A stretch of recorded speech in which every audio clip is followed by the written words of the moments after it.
ನಮಸ್ತೆ friends, welcome to my channel. ಇವತ್ತಿನ ವಿಡಿಯೋದಲ್ಲಿ ನಾನು ವರಮಹಾಲಕ್ಷ್ಮಿ ಅಮ್ಮನವ್ರಿಗೆ ಹೇಗೆ ಈಸಿಯಾಗಿ ಸೀರೆ ಉಡಿಸ್ಬೋದು ಅಂತ ತಿಳಿಸ್ಕೊಡ್ತಾ ಇದ್ದೀನಿ. ಮೊದಲಿಗೆ ನಾನಿಲ್ಲಿ ಒಂದು ಸೀರೆ ತೊಗೊಂಡಿದ್ದೀನಿ. ಹಾಗೆ ಇದನ್ನು ಅರ್ಧ ಭಾಗಕ್ಕೆ ಮಡಚ್ಕೊತಾ ಇದ್ದೀನಿ. ಪೂರ್ತಿ ಸೀರೆನ ಅರ್ಧ ಭಾಗಕ್ಕೆ ಈ ರೀತಿಯಾಗಿ ಮಡಚಿ ತೆಗೋತೀನಿ.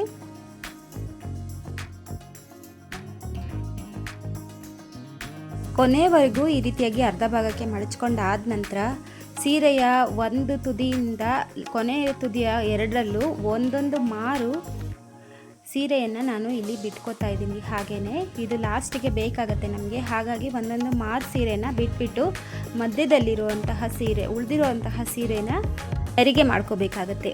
ನಾವು ನಾರ್ಮಲಾಗಿ ಯಾವ ರೀತಿ ನರಿಗೆ ಮಾಡ್ತೀವಿ ಆ ರೀತಿಯಾಗಿ ಚಿಕ್ಕದಾಗಿ ಸ್ವಲ್ಪ ನರಿಗೆ ಮಾಡಿಕೊಂಡ್ರೆ ಆಯಿತು. ಒಂದು 10ರಿಂದ 12 ನರಿಗೆಗಳಾಗುತ್ತೆ ಅಷ್ಟೇ. ಇದೆಲ್ಲವನ್ನು ನರಿಗೆ ಮಾಡಿಕೊಂಡ ನಂತರ ಒಮ್ಮೆ ನೀಟಾಗಿ ಜೋಡಿಸ್ಕೋಬೇಕಾಗತ್ತೆ. ನಾನಿಲ್ಲಿ ಚಾಪೆ ಮೇಲೇ ಹಾಸ್ಕೊಂಡು ಜೋಡಿಸ್ಕೋತೀನಿ.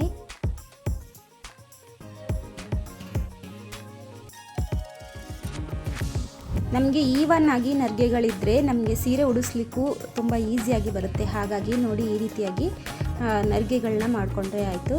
ಇದನ್ನು ಕೆಳಗಡೆ ಹಾಸ್ಕೊಂಡು ನಾನು ಸ್ವಲ್ಪ ನೀಟಾಗಿ ನರಿಗೆ ಮಾಡ್ಕೋತೀನಿ. ಹಾಗೆ ಇದನ್ನು ಒಂದೊಂದೇ ಸಪ್ರೇಟಾಗಿ ನರಿಗೆಗಳನ್ನ ಬಿಡಿಸ್ಕೋಬೇಕಾಗತ್ತೆ. ನೋಡಿ, ಈ ರೀತಿಯಾಗಿ ಒಂದೊಂದು ನರಿಗೆಗೂ ಒಂದು ಸ್ವಲ್ಪ ಗ್ಯಾಪ್ ಇರೋ ಹಾಗೆ ಇದನ್ನು ಈ ರೀತಿಯಾಗಿ ಬಿಡಿಸ್ಕೋಬೇಕಾಗತ್ತೆ.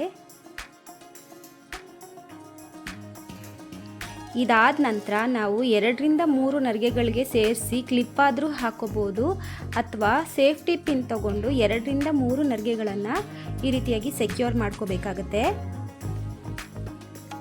ಪಿನ್ ಅಥವಾ ಕ್ಲಿಪ್ ಹಾಕಿದ ನಂತರ ಒಂದು ದಾರದ ಸಹಾಯದಿಂದ ನಾವು ಕಟ್ಕೋಬೇಕಾಗುತ್ತೆ. ಹಾಗಾಗಿ ನೋಡಿ, ಇಲ್ಲಿ ನರಿಗೆಗಳ ಕೆಳಗೆ ನಾನು ದಾರ ಇಟ್ಬಿಟ್ಟು ಈ ರೀತಿಯಾಗಿ ನರಿಗೆಗಳ ಒಳಗಡೆ ದಾರ ಬರೋ ಹಾಗೆ ಸೇರಿಸ್ಬಿಟ್ಟು ನರಿಗೆಗಳನ್ನ ಮಡಚ್ತಾ ಇದ್ದೀನಿ. ಹಾಗೆ ಮೊದಲಿಗೆ ನಾನಿಲ್ಲಿ ಜೋಡಿಸಿ ಇಟ್ಕೊಂಡಿದ್ದೀನಿ. ಒಂದು ಕೊಡ ತಗೊಂಡಿದ್ದೀನಿ, ಅದ್ರ ಮೇಲೆ ಒಂದು ಚಂಬಿಟ್ಟು ಕೈ ಅಟ್ಯಾಚ್ ಆಗಿರೋ ಕೋಲನ್ನು ಕಟ್ಟಿದ್ದೀನಿ. ಒಂದು ಟೇಬಲ್ ಮೇಲೆ ಇಟ್ಕೊಂಡಿದ್ದೀನಿ. ಅದನ್ನು ನೇರವಾಗಿ ಕೊಡದ ಕಂಠಕ್ಕೆ ತಂದುಬಿಟ್ಟು ನರಿಗೆಗಳಿದಾವಲ್ಲ ಅದನ್ನು ಕಟ್ತಾ ಇದ್ದೀನಿ.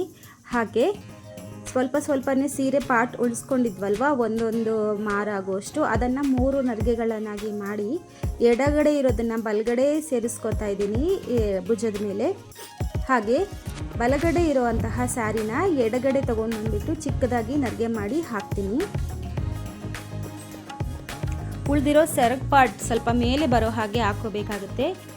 ಈ ಸೆರಗು ಪಾರ್ಟನ್ನು ಸ್ವಲ್ಪ ದೊಡ್ಡದಾಗಿಯೇ ನಾನಿಲ್ಲಿ ನರಿಗೆ ಮಾಡ್ಕೋತಾ ಇದ್ದೀನಿ. ಹಾಗೆ ಇದನ್ನು ಬಲಗಡೆ ಭುಜದ ಮೇಲೆ ಬರೋ ಹಾಗೆ ಕೂರಿಸ್ಕೋಬೇಕಾಗುತ್ತೆ. ಒಮ್ಮೆ ಸೆರಗುಗಳನ್ನು ಈ ರೀತಿಯಾಗಿ ಹೊಂದಿಸ್ಕೋಬೇಕಾಗುತ್ತೆ ಪ್ಲೀಟ್ಸ್ನ. ಹಾಗೆ ಇದನ್ನು ನೇರವಾಗಿ ತೆಗೆದುಬಿಟ್ಟು ಈ ರೀತಿಯಾಗಿ ಹಾಕ್ಕೋಬೇಕಾಗುತ್ತೆ. ಹಾಗೆ ಇದನ್ನು ಸೆಕ್ಯೂರ್ ಮಾಡಿಬಿಟ್ಟು ನಾನಿಲ್ಲಿ ಸೊಂಟದ ಪಟ್ಟಿ ಕಟ್ತೀನಿ. ಇದು ಒಮ್ಮೆ ಈ ರೀತಿಯಾಗಿ ಚಂಬು ಕಾಣದೇ ಇರೋ ಹಾಗೆ ಸೀರೆನ ಎಳೆದ್ಬಿಟ್ಟು ಈ ರೀತಿಯಾಗಿ ಕಟ್ತಾ ಇದ್ದೀನಿ. ಚೆಂಬು ಕಾಣದೇ ಇರೋ ಹಾಗೆ ಈ ಭಾಗದಲ್ಲಿ ಪಿನ್ ಬೇಕಾದರೂ ನೀವು ಹಾಕೋಬೋದು, ಇಲ್ಲಾಂದರೆ ನಾವು ಸರಗಳನ್ನ ಹಾಕ್ತೀವಲ್ಲ ಅಲ್ಲಿ ಕೂಡ ಕವರ್ ಆಗುತ್ತೆ. ಈಗ ಉಳಿದಿರೋ ಸೆರಗು ಪಾರ್ಟನ್ನು ತೆಗೆದುಬಿಟ್ಟು ನಾವು ಕಾಲುಗಳನ್ನು ಜೋಡಿಸ್ಕೋಬೋದು. ಒಂದು ಮಾರ ಆಗುವಷ್ಟು ನಾನು ಯಾಕೆ ಸೆರಗಿಗೆ ಬಟ್ಟೆ ತೆಗೆದೆ ಅಂತ ಅಂದರೆ, ನೋಡಿ, ಇದೇ ಕಾರಣಕ್ಕೆ ಕಾಲುಗಳನ್ನು ಜೋಡಿಸ್ಕೊಳ್ಳಿಕ್ಕೆ ಆ ಬಟ್ಟೆ ಯೂಸ್ ಆಗುತ್ತೆ. ಹಾಗಾಗಿ ಇದನ್ನು ಪಿನ್ ಅಥವಾ ಗುಂಡು ಪಿನ್ ಸಹಾಯದಿಂದ ಈ ರೀತಿಯಾಗಿ ಜೋಡಿಸ್ಕೋಬೋದು. ಮಾಲಾಸನ ಅಥವಾ ಪದ್ಮಾಸನ ಕೂಡ ಹಾಕ್ಬಿಟ್ಟು ನಾವು ಇದನ್ನು ಜೋಡಿಸ್ಕೋಬೋದು. ಇದಾದ ನಂತರ ನಮಗೆ ಬೇಕಾಗಿರುವಂತಹ ಒಡವೆಗಳನ್ನು ಹಾಕ್ಕೊಂಡು ನಮಗೆ ಇಷ್ಟವಾದ ರೀತಿಯಲ್ಲಿ ಅಲಂಕಾರ ಮಾಡ್ಕೋಬೋದು. ನೋಡಿ, ಅಮ್ಮನವರೇ ಕೂತಿರೋ ಹಾಗೆ ಕಾಣಿಸ್ತಾ ಇದೆ. ಇದಾದ ನಂತರ ನಾನು ಕಾಯಿ, ಮುಖವಾಡ, ಹೂವಿನ ಹಾರ ಎಲ್ಲ ಹಾಕ್ಬಿಟ್ಟು ಅಲಂಕಾರ ಮಾಡಿದ್ದೀನಿ. ಮೊದಲನೇ ಬಾರಿ ಸೀರೆ ಉಡಿಸ್ಬೇಕು ಅಂದ್ಕೊಂಡಿರೋರು ಸಹ ಇದೇ ರೀತಿಯಾಗಿ ನೀಟಾಗಿ ಸೀರೆ ಉಡಿಸ್ಬೋದು. ತುಂಬ ಪರ್ಫೆಕ್ಟ್ ಆಗಿರುತ್ತೆ, ಹಾಗೆ ಅಷ್ಟೇ ಈಸಿಯಾಗಿ ಕೂಡ ಇರುತ್ತೆ. ಒಮ್ಮೆ ಈ ರೀತಿಯಾಗಿ ಟ್ರೈ ಮಾಡಿ ನೋಡಿ. ಹಾಗೆ ಈ ವಿಡಿಯೋ ನಿಮಗೆ ಇಷ್ಟ ಆಗಿದ್ದರೆ ಲೈಕ್ ಮಾಡಿ, ಶೇರ್ ಮಾಡಿ, ಕಾಮೆಂಟ್ ಮಾಡಿ. ಹಾಗೆ ನನ್ನ ಚಾನಲ್ನ ಸಬ್ಸ್ಕ್ರೈಬ್ ಆಗೋದನ್ನು ಮರಿಬೇಡಿ. ಮುಂದಿನ ವಿಡಿಯೋದಲ್ಲಿ ಸಿಗೋಣ. Thank you.